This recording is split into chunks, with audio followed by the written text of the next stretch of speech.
اڑنے والی سائیکل۔ پیارے بچوں، ایک دفعہ کا ذکر ہے کہ ایک چھوٹے سے گاؤں میں ایک گھاس بیچنے والا آدمی رہا کرتا تھا۔ وہ گھاس بیچنے والا آدمی بہت غریب تھا اور گھاس بیچ کر ہی اس کی زندگی کا گزر بسر چلتا تھا۔ اس گھاس بیچنے والے کا ایک بیٹا بھی تھا جس کا نام حسن تھا۔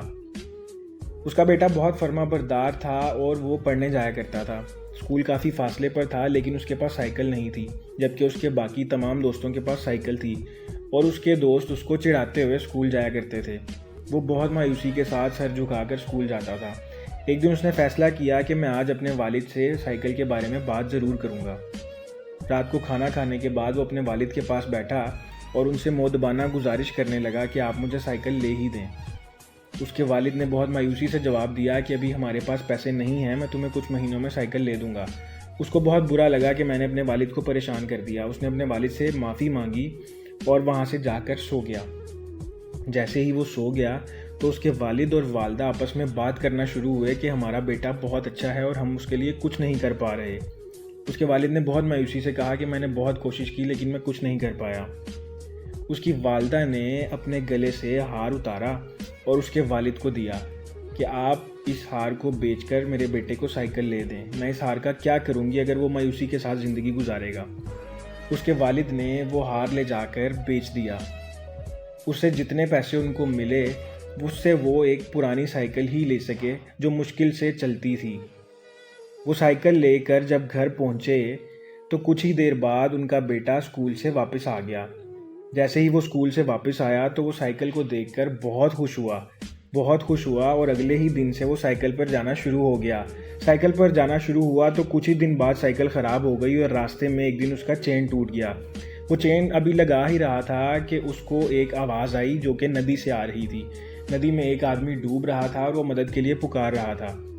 یہ وہاں پر گیا اور اس نے ندی میں چھلانگ لگا کر اس آدمی کو بچا لیا۔ یہ نہیں جانتا تھا کہ وہ آدمی ایک جادوگر ہے۔ اس نے پوچھا کہ میں تمہاری کیا مدد کر سکتا ہوں؟ اس نے بتایا کہ میری سائیکل خراب ہے۔ اس جادوگر نے جادو سے اس سائیکل کو نیا بنا دیا اور اس کو ایک اڑنے والی سائیکل بنا دیا۔ وہ دیکھ کر بہت حیران ہوا اور پریشان ہو گیا۔ اس جادوگر نے اسے بتایا کہ جب تک تم اسی طرح اچھے کام کرتے رہو گے یہ سائیکل ہمیشہ ایسی ہی رہے گی، اور جب تم اس کو چھوڑ دو گے تو یہ سائیکل پہلے جیسی ہو جائے گی۔ وہ سائیکل لے کر اپنے گھر پر پہنچا اور اپنے والد کو تمام قصہ بتایا۔ اس کے والد بہت خوش ہوئے۔ اس دن سے وہ اس اڑنے والی سائیکل پر اپنے اسکول جاتا اور اپنے تمام دوستوں کو حیران کرتا۔ اس کے دوست جو کل تک اس کا مذاق اڑاتے تھے وہ اس کی تعریف کرنے لگ گئے، لیکن اس کا اس پر بہت برا اثر پڑا۔ اس نے اپنا رویہ تمام دوستوں کے ساتھ، یہاں تک کہ اپنے والد کے ساتھ بھی بدل دیا اور کافی بدتمیزی شروع کر دی۔ وہ کسی کو بھی اب اچھا نہیں سمجھتا تھا اور سب کو اپنے سے نیچا سمجھتا تھا۔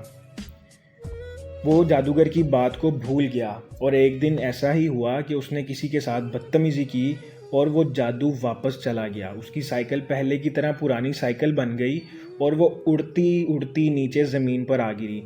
جیسے ہی وہ زمین پر گرا تو اس کو احساس ہوا کہ اس نے کیا غلطی کی ہے۔ وہ وہاں بیٹھ کر رونے لگا اور اپنی غلطی پر معافی مانگنے لگا۔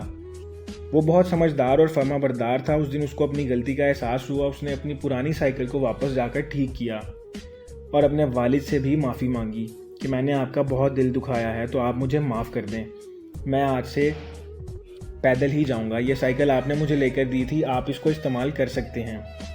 اس دن سے اس نے اسکول پیدل جانا شروع کر دیا۔ کچھ ہی دن کے بعد جب وہ واپس آیا تو وہ سائیکل دوبارہ سے اڑنے والی بن چکی تھی۔ یہ اس کے اچھے کام کی وجہ سے ہوا، لیکن اس نے اپنے والد سے کہا کہ آپ یہ سائیکل لے کے جائیں گے اور میں پرانی سائیکل ہی لوں گا۔ تو بچوں، یہ تھی آج کی کہانی جس سے ہمیں سبق ملتا ہے کہ رب کی نعمت مل جانے کے بعد بدلنا نہیں چاہیے بلکہ عاجزی کے ساتھ زیادہ سے زیادہ شکر ادا کرنا چاہیے۔ تو جلدی سے چینل کو سبسکرائب کر دیں اور ویڈیو کو لائک